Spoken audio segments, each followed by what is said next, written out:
Michael Russo spent 20 years as a chef. He worked 80-hour weeks, sometimes 100. Once as a banquet chef, he did 7 weddings in a single day for a 20-hour shift. Insane. I know.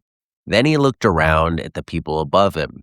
They were executive chefs in their 70s working 100-hour weeks, and their lives were just not happy. In his words, these were miserable people. So at 40, with no farming experience, no college degree, and no business background, he walked away. And within his first growing season, he was hitting $2,100 a week selling vegetables. Here are 7 things that made it possible, and the one decision that almost derailed all of it. I'm Diego Diegio. Welcome to Modern Grower, where we talk about building a profitable farm business. Let's get into it. Number 7. Michael didn't go straight from the kitchen to the field. After leaving his executive chef position, where he was making $65,000 a year, he took a job selling restaurant equipment that paid him $80,000. That was the most money he'd ever made in his life. But it came with a catch. He was driving really far to get to that job. It was costing him over $100 a week just in fuel to commute. And the job was really just a stepping stone. His whole career had been a series of stepping stones, not unfamiliar to a lot of us. Dishwasher to cook, cook to chef, chef to equipment sales to farmer. Story on that coming up.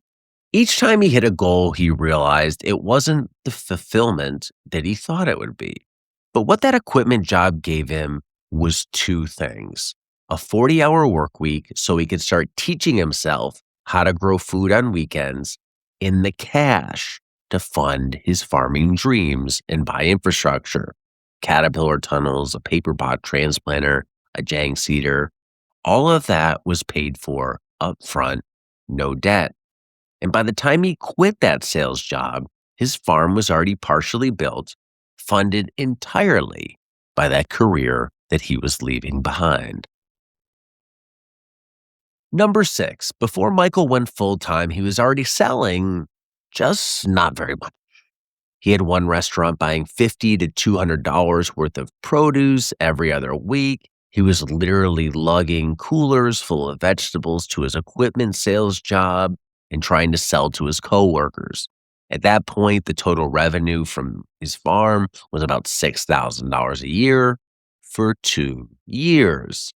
That's not a farm business. That's really a hobby with a receipt. But it did something critical. It proved there was demand.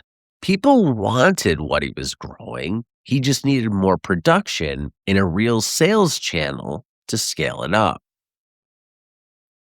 Number 5, Michael's first real growing season started in May. By the time we talked, he pulled up QuickBooks and told me that he had spent $30,000 in the last 12 months on his equipment. Cat tunnels, paper pot transplanter, Jang seeder, commercial refrigerators, the works. But they were all one-time purchases. And that year, he almost broke even, with most of his revenue coming in just a few months of selling. His best week, he hit $2,100 in sales. That was about $600 in restaurant sales and $1,500 at a farmer's market. And the $1,500 market days weren't a fluke. He told me that he'd done it several times. Even his off weeks, when groundhogs ate his salad mix or carrots, for a month straight, he was still pushing $1,000 a week in sales. It's an amazing story. Somebody with no farming experience, no business ownership experience, who spent his entire career taking orders from somebody else, put up these types of numbers in his first season. It was pretty remarkable, and he continues to this day. Check him out on YouTube. Here's what the data actually says about Michael's crop plan. Carrots. He sells them for $5 a pound and sells out every single time at the market and the restaurants. His best beds pull in $600 to $700. One bed, one harvest. Salad mix, that's his foundation. He regularly did $1,500 market days built on lettuce, radishes, a successful crop that Michael didn't even actually like. He brought more of them to market than ever before and sold out every bunch. He and the pastured chicken guy next to him at the market would laugh and say, "Who are all these people buying 5 bunches of radishes? And what are they doing with them?" But not every crop was a success. Here's what he dropped: tomatoes. He grew them his first year and did the math. 14-foot vines in his caterpillar tunnel, 4 hours per week of labor, the revenue, a few $100. Some weeks, not even that. His conclusion was, if it's not some sort of leafy green or some sort of root, I'm not going to grow it unless it's for me to eat. That's a first year farmer figuring out real time what it takes most growers years to learn. The most profitable crop isn't the most interesting one. It's the one that sells out fast and doesn't your time. Number three, here's something that most new farmers get wrong. They think selling to restaurants means walking in the front door and pitching a chef during dinner service. Michael's approach was the opposite. He'd worked in kitchens, so he used that skill set to his advantage. Every single restaurant that he sells to, he found through Instagram. No cold calls, no walk in. The first one started at a CrossFit gym. A woman told Michael about a chef friend. They followed each other on Instagram. Michael posted a photo of his fresh carrots. The chef DM'd him the next day and said, "I'll buy all of those." And the rest is history. From that one tag, another restaurant reached out, then another. Michael now has more restaurant demand than he can supply. And here's the supply order test for restaurants. When Michael offers samples, he doesn't just bring them a handful of carrots. He brings 10 pounds. He doesn't give chefs a half-pound bag of salad mix. He gives them 5 pounds, enough to actually test on real dishes over a real week of service. He knows what chefs value because he spent over 20 years in the kitchen in being a chef. That's his unfair advantage, but this tactic is available to anyone. Give generous samples and let the produce speak for itself. Number two, here's the business breakdown of how Michael actually makes his farm work financially. His monthly bills, house, cell phone, everything, $700 to $900. He shares costs with his wife. They don't have any kids. He lives in Tennessee, where the cost of living is relatively low. When he quit his job, he saved all that money commuting. So his actual cost of living was remarkably lean. And that's a pattern that you'll see in a lot of podcast guests. They dial back their living. They live lean. They live simply. They don't buy what they don't need. And that helps take the stress off financially when they're building this business. His target the first year was $2,000 a week consistently. He's already proven that he can hit it.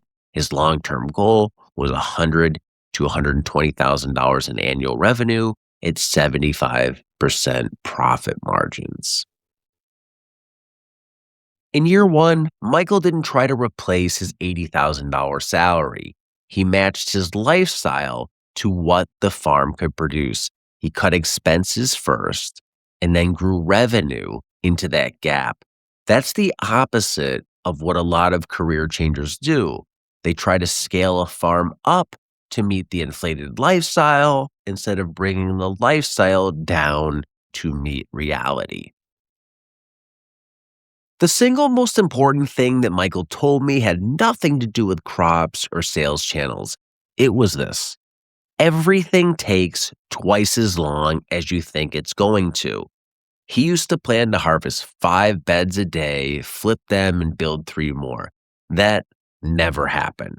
The farmers who survive the first year are the ones that accept that gap between expectations and reality and keep showing up in spite of it.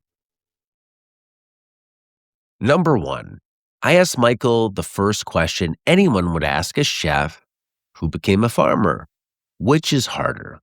His answer was instant. Farming is easier. That is the easy life. People look at his garden, no tractor, just a shovel and a wheelbarrow, and think he's crazy.